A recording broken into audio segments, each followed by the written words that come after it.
Very good morning to all of you. Today we will start a new chapter of class 9, which is force. The first question arises, which is what is force? So you can say that a force is a physical quantity which can change or tends to change a state or size or the shape of an object. So अगर सरल भाषा में कहा जाए तो force एक ऐसी चीज़ है जिससे आप किसी ऑब्जेक्ट का शेप बदल सकते हैं, किसी का साइज़ बदल सकते हैं, और या तो किसी चीज़ का स्टेट यहाँ स्टेट मतलब लिक्विड सॉलिड गैस नहीं, यहाँ स्टेट मतलब अगर वो मूविंग बॉडी है, अगर वो मूवमेंट में है तो आप उसको स्टॉप कर सकते हैं, और अगर वो स्टॉप है तो उसको मूवमेंट में ला सकते हैं. So there are two types of force. अगर फोर्स को डिवाइड किया गया है force, so first one is contact and second one is non contact force. So and contact force क्या होता है? कॉन्टैक्ट फोर्स जिसमें आपको अगर आपको ऑब्जेक्ट को मूव करना है तो आपको उसको छूना पड़ेगा, आपको फिजिकल वर्क करना पड़ेगा. और नॉन कॉन्टैक्ट फोर्स जिसमें आपको छूना ना पड़े, जो आप दूर से भी उसको फोर्स लगा पाए. सो फर्स्ट कॉन्टैक्ट फोर्स में आपका आएगा फ्रिक्शनल फोर्स आ जाएगा, टेंशन फोर्स आ जाएगा, नॉर्मल रिएक्शन फोर्स जो होता है वो आ जाएगा, और आपका कोलिजन फोर्स आ जाएगा. नॉन कॉन्टैक्ट फोर्स में आपका ग्रेविटेशनल फोर्स आ जाएगा, मैग्नेटिक फोर्स आ जाएगा. So next topic is effects of force. Effects of force सबको पता है. इफ़ेक्ट्स ऑफ फोर्स की जब किसी बॉडी पे किसी ऑब्जेक्ट पे आप फोर्स लगाते हो तो उसका चेंज शेप हो जाता है, उसका साइज़ चेंज हो जाता है. अगर वो मोशन में है तो वो स्टॉप हो सकती है, और अगर वो स्टॉप है तो आप उसको मोशन में ला सकते हो. एग्जाम्पल देखा जाए तो अगर रबड़ आप उसको अगर फोर्स लगाओगे अपोजिट डायरेक्शन में तो वो स्ट्रेच हो जाएगा, तो उसकी लेंथ बढ़ गई, उसकी शेप चेंज हो गई. सो ये सब बहुत आसान है. इसके बाद जो है मेन टॉपिक आता है which is Newton's law of motion. So Newton ने 3 लॉ दिए थे, which is Newton first law, second law and third law. So first law पहले हम लोग न्यूटन्स फर्स्ट लॉ पढ़ेंगे.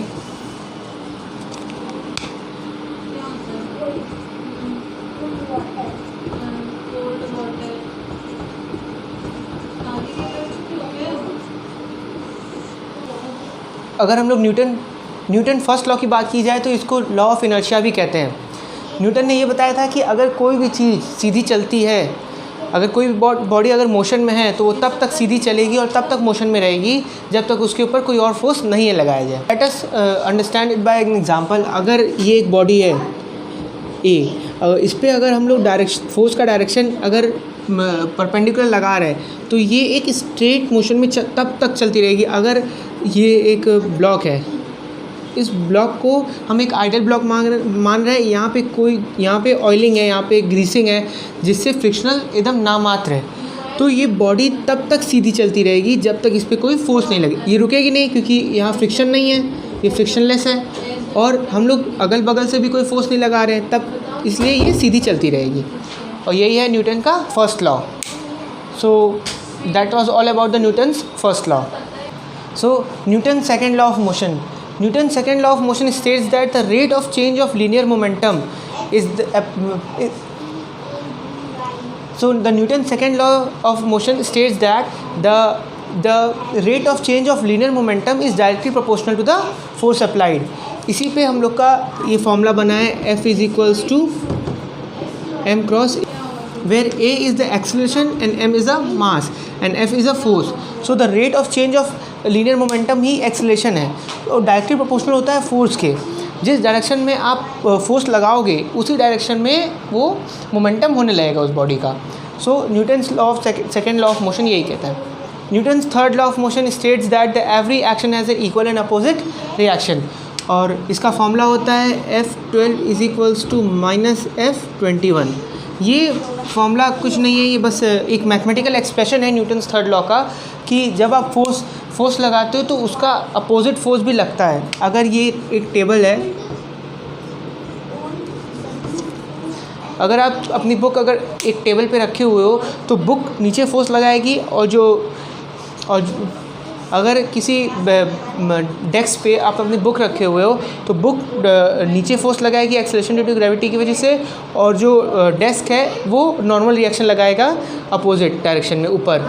सो यही है न्यूटन्स का थर्ड लॉ कि अपोजिट फोर्स लगते हैं एक दूसरे में. बॉडी नीचे बुक नीचे फोर्स लगाएगी और जो डेस्क है वो ऊपर, नॉर्मल रिएक्शन फोर्स इसी यहीं से आया था। So the next topic is momentum. अगर मैं आपको समझाने की कोशिश करूँ तो अगर आपके पास दो बॉल है, एक प्लास्टिक की है और एक मेटल की है, दोनों आप सेम वेलोसिटी से थ्रो करो और जो बंदा उसको कैच करेगा उसको मेटल बॉल थोड़ी सी हैवियर फील होगी। क्यों? वो मोमेंटम की वजह से होगी। अगर मोमेंटम को हम लोग P से डिफ़ाइन करते हैं, P is equals to mv। दोनों अगर प्लास्टिक की बॉल को अगर हम लोग P1 उसका मोमेंटम निकालते हैं और उसका मास m1 है, उसकी वेलोसिटी v होगी, और जो P2 है वो मेटल बॉल है, उसका मोमेंटम P2 है, उसका मास m2 होगा और वेलोसिटी दोनों की सेम है। तो आप देखो जो दोनों क्वांटिटी डिफरेंट है वो मास है उसका, और हमेशा मेटल बॉल का जो मास होगा वो हमेशा प्लास्टिक बॉल से ज़्यादा होगा। सो मोमेंटम मास पे डिपेंड करता है, वेलोसिटी मास और वेलोसिटी पे डिपेंड करता है। जिसका मास ज़्यादा होगा उसकी मोमेंटम ज़्यादा होगा। अगर हम लोग इसकी ऐसा यूनिट निकालने की कोशिश करते हैं तो मास का यूनिट होगा आपका kg और वेलोसिटी की होगी मीटर पर सेकेंड। ये इसका यूनिट निकल गया। सो अब हम लोग एक ग्राफ बनाएं जहाँ पे y एक्सिस पे हम लोग लिए मोमेंटम और x एक्सिस पे लिए मास। सो क्योंकि मोमेंटम का फॉर्मूला होता है P is equals to m into v. So directly proportional है, मोमेंटम से मास डायरेक्टली प्रोपोर्शनल है, और डायरेक्टली प्रोपोर्शनल है मतलब कि जैसे जैसे मास बढ़ेगा वैसे वैसे मोमेंटम बढ़ेगा।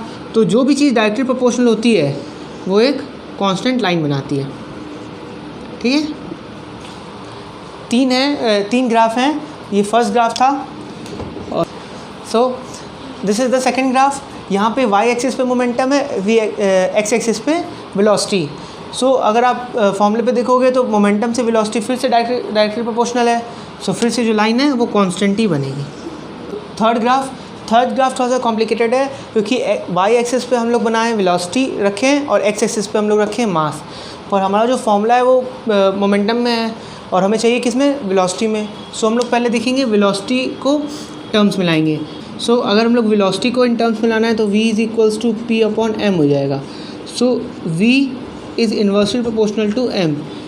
सो इन्वर्सली प्रोपोर्शनल है मतलब वेलोसिटी ज़्यादा रखेंगे तो मास कम रहेगा और मास ज़्यादा रखेंगे तो वेलोसिटी कम। तो हमेशा इन्वर्सली प्रोपोर्शनल का ग्राफ कर्व ग्राफ बनता है। अगर आप यहाँ पे वेलोसिटी, अगर इस पॉइंट पे आप देखो वेलोसिटी बहुत ज़्यादा है पर मास बहुत कम है, देख लो, और यहाँ पे मास मैक्स है तो वेलोसिटी बहुत कम है। So this is inversely proportional. So this was all about the chapter 4 class 9 and we will solve some numericals. 3 very important equation of motion. So equation of motion के 3 बहुत important equation है, which is first one is v is equals to u plus at. Second, s is equals to ut plus half at square. And the third one is v square is equals to u square plus 2as. These are the 3 very important equations. So अगर आप इसे याद कर लोगे तभी आप numericals लगा पाओगे। वेर v यहाँ पे फाइनल वेलोसिटी होती है और u इनिशियल वेलोसिटी होती है, a एक्सेलरेशन होता है, t टाइम होता है फर्स्ट इक्वेशन में। सेकेंड इक्वेशन में s यहाँ पर डिस्टेंस है, u फिर से इनिशियल वेलोसिटी है, t टाइम है, हाफ a एक्सेलरेशन है और t टाइम है। थर्ड, तो एक क्वेश्चन है बहुत ही आसान है जिसमें एक्सेलरेशन पूछा है, फोर्स दिया हुआ है, मास दिया हुआ है। सो आप कौन सा फॉर्मूला लगाओगे? F is equals to m cross a। So mass आपको दिया हुआ है 200 ग्राम, इसको आप kg में कन्वर्ट कर लो। 200 ग्राम 2000 इसको आप 1000 से डिवाइड कर लो तो 0.2 kg आ गया। F आपका दिया हुआ है 25 न्यूटन। सो बस अगर F is equals to ma है तो A is equals to F by m। So 25 newton upon 0.2। So आप 250 अपॉन 50 अपॉन 2 एंड 25। एक्सेलरेशन है मीटर पर सेकेंड में। विशेष में पढ़ते तो ये नहीं पता है। This is the answer. Mom मतलब फादर। द नेक्स्ट क्वेश्चन, ये थोड़ा सा कॉम्प्लिकेटेड क्वेश्चन है क्योंकि आपको मास तो पता चल जाएगा, पर जो इनिशियल वेलोसिटी और जो फाइनल वेलोसिटी है वो बुक में ऐसे क्वेश्चन में ऐसे नहीं लिखा रहेगा कि this is final velocity and which is, वो आपको गैस करना पड़ेगा। और गैस कैसे करोगे, जब कोई जैसे आप कार चला रहे हो तो जब कार आप ज़ीरो से स्टार्ट करोगे, ठीक है, इनिशियल उसकी वेलोसिटी कम रहेगी, फाइनल ज़्यादा रहेगी। पर अगर वही आप बॉल थ्रो कर रहे हो तो बॉल जब आप थ्रो करोगे तो इनिशियल वेलोसिटी उसकी हाईएस्ट रहेगी और जो फाइनल है वो ज़ीरो रहेगी। सो वहाँ आपको थोड़ा सा दिमाग लगाना पड़ेगा। सो आपसे फोर्स पूछा गया है कि फोर्स कितना होगा। सो फोर्स निकालने के लिए हमें चाहिए, force is equals to m cross a होता है। मास तो है पर एक्सेलरेशन नहीं है, हम लोग अब एक्सेलरेशन निकालना है हम लोग को। सो वी कैन यूज़ तीनों आप इक्वेशन में से कोई भी यूज़ कर सकते हो। मैं सबसे पहले वाला यूज़ कर रहा हूँ, v is equals to u plus a t. तो बहुत आसान है, आप v रख दो, 50 इज इक्वल्स टू ए को ए रहने दो एंड टाइम इज़ 25 सेकेंड, 25। सो 1040 ए 25, ए आपका इतना आ गया, इसको आप कर सकते हो। और अब आप इसमें पुट कर दो। So force is equals to mass आपको 10 kg दिया हुआ है अपॉन एक्सेलरेशन है, सो मीटर पर सेकेंड में 5 1 जा 5 2 जा, सो 10 न्यूटन फोर्स और लगेगा।